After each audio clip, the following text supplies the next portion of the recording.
He did not step into fire. The air around him had barely changed, yet within a single second, the pavement dissolved behind a blinding wall of light. The pedestrian instinctively covered his eyes, forced to stop dead in his tracks. And that suffocating brightness did not come directly from the sun above. It had been caught by a soaring glass tower, redirected down, and thrown directly onto the pedestrian walk below. Dubai spends billions presenting itself as the ultimate global destination, breaking records with millions of international visitors every single year. Glittering skylines, hyper-modern architecture, and ambitious walkable urban plans define its future vision. But behind the polished brochures lies a subtle, invisible physical paradox. What happens when the very glass, engineered to keep the inside of a skyscraper cool, transforms the public street outside into an unwalkable solar trap? To understand how a luxury metropolis can inadvertently turn sunlight against its own pedestrians, we have to follow the light backwards. Stepping out of direct sunlight and into the shade of a high-rise building usually offers an immediate sense of relief. In a desert climate, where summer air temperatures routinely climb past 40 degrees Celsius, shade is treated as a primary sanctuary. For a tourist walking between luxury retail blocks, moving into a shadow feels like escaping the thermal intensity of the day. However, geometric shade only solves one part of a much larger physics equation. A shadow blocks the direct linear path between the sun and the human body. It does not, however, stop the massive amount of solar radiation reflected from the surrounding urban environment. When a giant glass facade stands opposite a shaded walkway, that surface acts as an energetic secondary source. Sunlight hits the polished facade, bounces across the street, and lands directly inside the shaded zone. A pedestrian can be standing fully inside a geometric shadow, completely hidden from the open sky, while simultaneously receiving intense secondary radiation. Shade can block the sun above you. It cannot stop a surrounding glass tower from becoming a second sun. For a city striving to encourage outdoor foot traffic and pedestrian tourism, this creates a profound spatial contradiction. A street may visually appear shaded and inviting in architectural renderings, yet on the ground, the physical sensation experienced by the human skin tells an entirely different story. Brightness alone does not transform a glass facade into an uncomfortable glare zone. To understand how redirected light impacts the street, brightness is only the raw material. The true culprit hidden in plain sight is precise urban geometry. To see how this mechanism unfolds, shrink yourself down to the scale of a single ray of sunlight. You travel through the atmosphere at a fixed angle, determined by the hour of the day and the season of the year. You descend toward the dense skyline of a modern commercial district. Instead of striking natural soil or matte brick, you strike a smooth, highly reflective glass panel mounted on a tall tower. Instead of being absorbed or scattered evenly, your energy remains focused as you bounce off the hard surface in a new direction. In urban optics, sunlight interacts with building materials through three primary behavior patterns. The first pattern is diffuse reflection. When light strikes a rough or matte surface, it scatters evenly in all directions, spreading its energy broadly and safely reducing localized intensity. The second pattern is specular reflection. When light strikes a flat, smooth glass mirror, it leaves the surface at an angle equal to its arrival angle, maintaining a concentrated and predictable beam. The third pattern is optical convergence. When a glass building facade features a concave curve or inward geometry, multiple parallel light rays bounce toward one another, meeting at a focal point. A flat, reflective glass wall can redirect sunlight to an unintended walkway. A curved reflective wall can force dozens of independent solar rays to arrive at the exact same physical spot on the pavement. As the sun moves across the sky throughout the morning and afternoon, these reflected focal zones sweep silently across streets, plazas, and outdoor seating areas. The light has not vanished. It has simply been gathered, redirected, and delivered down into the public domain. The physical behavior of redirected solar energy is not a matter of guesswork. Controlled experimental research investigating solar radiation reflected from building facades reveals dramatic quantitative shifts at the pedestrian level. When sunlight bounces off a standard diffuse building surface, the increase in radiation reaching the ground remains relatively modest, typically staying below 30%. However, when that same surface is replaced with high specularity reflective glass, the reflected solar radiation hitting the pedestrian level can easily double, increasing by more than 100% compared to ambient levels. Furthermore, under specific experimental conditions involving concave geometric configurations, the concentrated radiation arriving at the ground did not stop at a twofold increase. In those tested optical configurations, the localized solar irradiance measured at ground level exceeded 300%. Imagine walking down a street where the sun above is already delivering intense tropical radiation. Suddenly, due to the shape and material of the surrounding architecture, the energy hitting your body quadruples as reflected rays converge on the pavement. It is essential to clarify that an experimental optical test does not mean every curved glass tower in a city generates a focal point of that magnitude. Real-world urban environments feature complex variables, including varying glass coatings, structural angles, atmospheric scattering, and changing solar positions. However, the underlying physics remains absolute. When architectural geometry folds reflective surfaces inward, sunlight is mathematically concentrated, which raises a crucial question for urban comfort. If the surrounding air temperature on a thermometer remains unchanged, why does a walking tourist feel an immediate sense of physical distress when entering one of these light paths? When people assess hot weather, they instinctively look at a standard ambient air thermometer.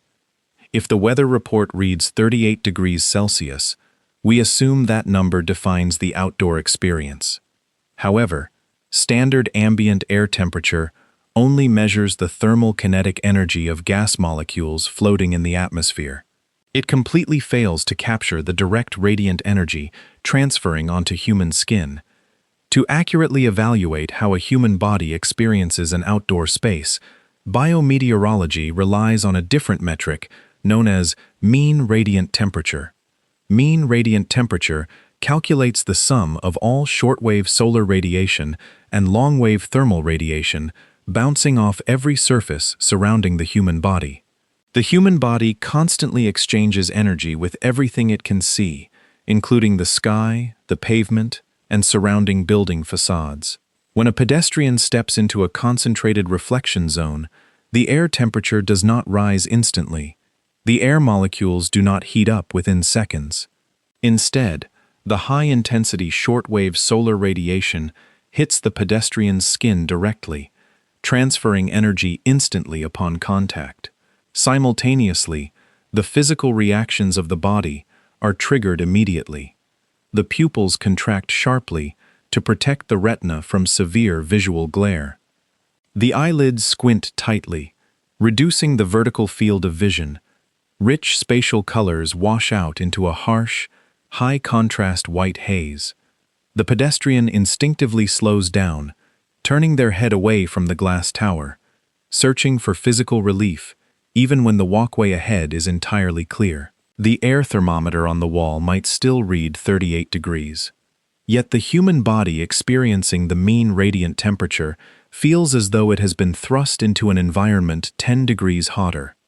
This is not merely a visual distraction. It is an intense thermal burden imposed directly onto the human body. A single bright reflection on an isolated sidewalk can usually be avoided by taking a few steps to the side. A pedestrian simply steps around the bright patch and continues their journey.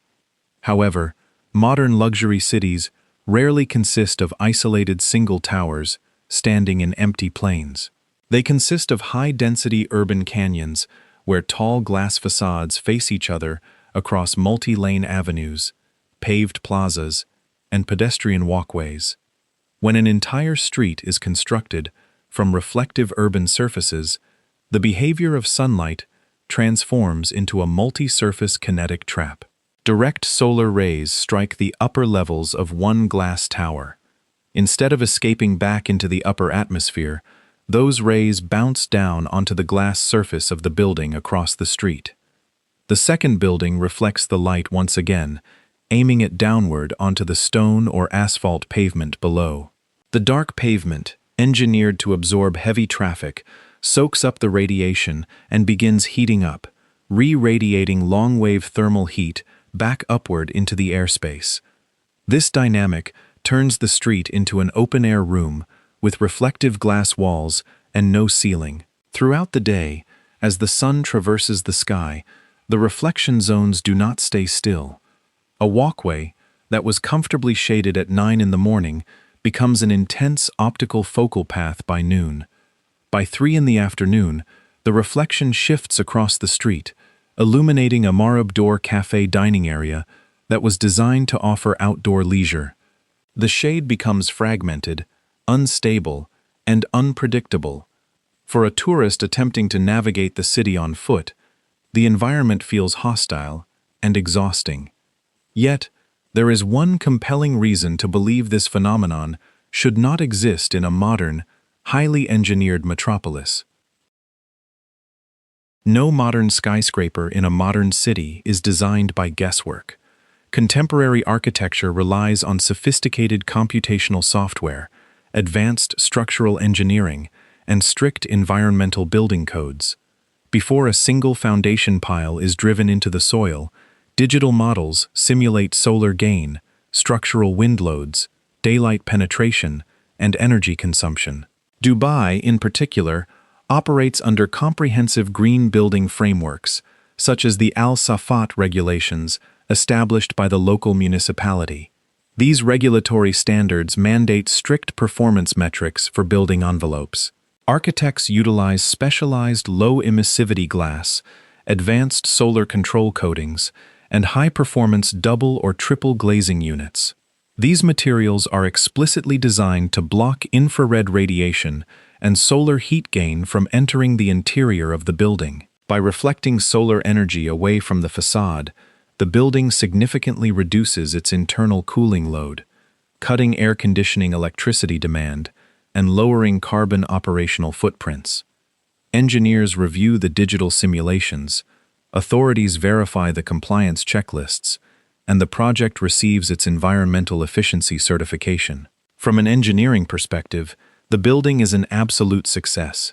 It is certified, sustainable, and highly efficient.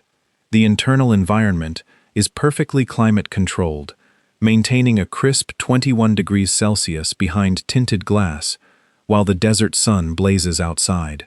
Every technical simulation provided to the regulators proved that the facade effectively rejected external solar energy. So how can a building system that is certified as environmentally sustainable on paper create severe physical discomfort on the street below? The answer lies in a fundamental gap in how modern building efficiency is defined and measured. A simulation model only answers the specific questions it has been programmed to ask, and almost every environmental model in modern development begins with one single priority: how much energy will be consumed inside the walls of this tower? Here is the central paradox hidden behind the modern glass skyline.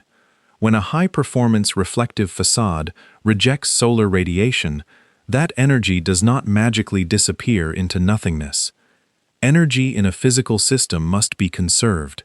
When the advanced solar control glass stops solar radiation from entering the interior atrium, it reflects that energy outward, away from its own property boundary. From the perspective of the tower's internal energy audit, the facade is a triumph. The thermal load inside has been reduced. The air conditioning compressors run at a lower capacity. The operational carbon spreadsheet registers a clear performance win. But for the pedestrian walking along the sidewalk outside, that rejected solar energy simply arrived at a different address. The energy was pushed out of the private office interior and thrown directly into the public space.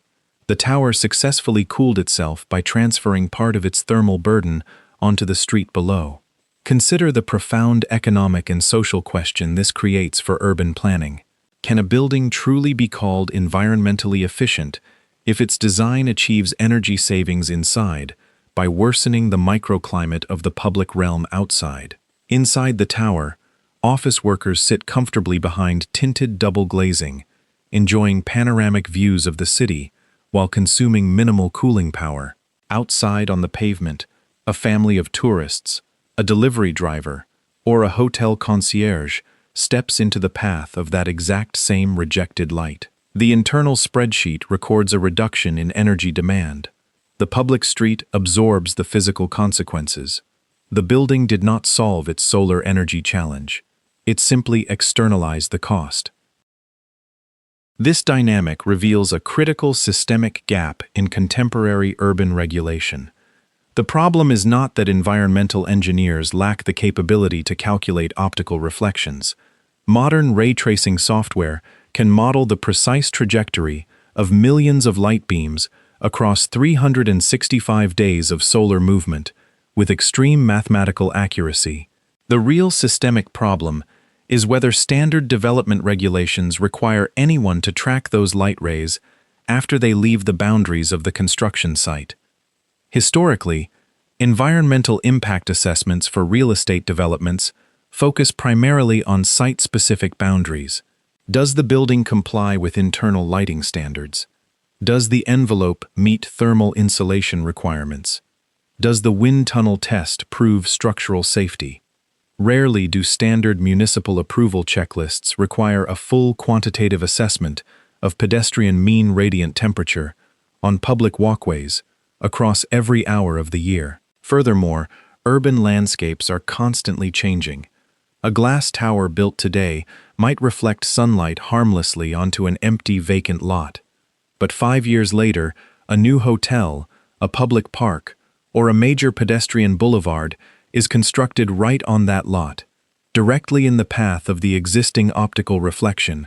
If a facade material is modified during late-stage construction to save costs, replacing diffuse panels with higher reflectivity glass, the original environmental simulations may no longer reflect physical reality. Who holds operational responsibility for the sunlight once it leaves the glass facade? The developer fulfilled their mandate by optimizing their site. The architect delivered an energy-efficient interior. Yet, the public space between the towers remains vulnerable to environmental conditions that were never fully integrated into the approval criteria. This architectural paradox is not merely an abstract academic debate. It directly intersects with the core strategic future of Dubai as a global destination. Under ambitious urban initiatives such as the Dubai Walk Master Plan, the city is actively working to transform its urban identity. The master plan targets the development of roughly 6,500 kilometers of walkable pathways spanning across 160 distinct urban districts. The strategic goal is clear and forward-looking: to transition Dubai from a car-centric metropolis into an interconnected, walkable, human-scaled city. Dubai wants its millions of annual visitors and international residents to explore street-level culture, walk between metro stations, dine at outdoor venues, and experience the city beyond the enclosed spaces of shopping malls and hotel lobbies. Tourism competition across the region is escalating rapidly, with neighboring Gulf destinations investing hundreds of billions into cultural and urban projects. To maintain its dominant market position, Dubai must offer an exceptional, comfortable outdoor public experience. However, this is precisely where the strategic vision collides with physical reality. If a city invests heavily in kilometers of wide, beautifully paved pedestrian promenades, but those walkways are periodically swept by intense solar reflections from adjacent glass towers, the pedestrian network suffers. A tourist who experiences overwhelming optical glare and intense radiant heat while attempting to walk a mere 500 meters between a metro station and a luxury resort will quickly retreat indoors. They will hail a taxi, call a rideshare vehicle, or simply remain inside an air-conditioned mall. A city cannot successfully build a walkable tourism ecosystem if its most iconic architectural towers continually push solar heat down onto the very streets where visitors are expected to walk. Fixing the urban optical challenge does not require banning glass architecture, nor does it require Dubai to abandon its iconic skyline aesthetics. Physics does not forbid a modern city from building with glass towers. It simply demands that urban design carefully manages where solar energy travels after hitting the building envelope. Architects and urban planners already possess an array of sophisticated technical solutions to mitigate unwanted optical reflections. Reflective surfaces can be angled slightly upward, redirecting reflected sunlight toward the upper atmosphere rather than down onto pedestrian sidewalks. Building envelopes can incorporate micro-textured diffuse glass coatings that scatter light safely without creating concentrated specular beams. Architectural facades can integrate physical shading fins, louvers, exterior balconies, or vertical green walls that intercept sunlight before it reaches reflective panels. Furthermore, advanced window films incorporating retroreflective optical technology can reflect sunlight directly back toward its original source in the sky, rather than bouncing it down to the street. At the urban scale, cities can mandate continuous shaded canopy structures, mature tree canopies, and integrated microclimate cooling strategies along key pedestrian corridors. Crucially, municipal regulations can update environmental approval frameworks, requiring mandatory pedestrian-level glare, mean radiant temperature impact assessments for every major high-rise project. However, every technical solution carries real economic trade-offs. Adding exterior shading louvers increases structural weight and construction costs. Utilizing non-reflective diffuse glass can reduce internal daylighting, increasing interior artificial lighting power demand. Angling facade panels impacts internal floor space efficiency and architectural aesthetics. The technology to solve outdoor solar glare exists today. The real question is whether urban development systems will prioritize the thermal comfort of the anonymous pedestrian on the street as highly as they prioritize the internal efficiency of the private tower. When you stand back and look at Dubai from a distance, the city appears as a brilliant triumph of human engineering over environmental limits, a shimmering collection of glass spires rising dramatically out of the desert sand, catching the golden light of the setting sun. It is an architectural statement built to impress the world, designed to be admired from afar and captured in promotional photographs. But the true ultimate test of any global city does not take place in an aerial photograph or a regional marketing brochure. It takes place at ground level, on the ordinary pavement where human beings walk, meet, work, and live. A building cannot be evaluated in total isolation from the public realm that surrounds it. When a tower catches the brilliant desert sun, the victory cannot be measured solely by how cool its private interior remains, or how brightly its exterior facade shines in the skyline. The ultimate measure of urban design is far more fundamental. It is whether a mother pushing a stroller, a tourist walking to a local cafe, or a delivery worker navigating the boulevard can see comfortably, breathe easily, and walk safely beneath those giant glass structures. Because after a glass tower catches the sun, the most critical question in urban design is not how magnificent the reflection looks from a distance.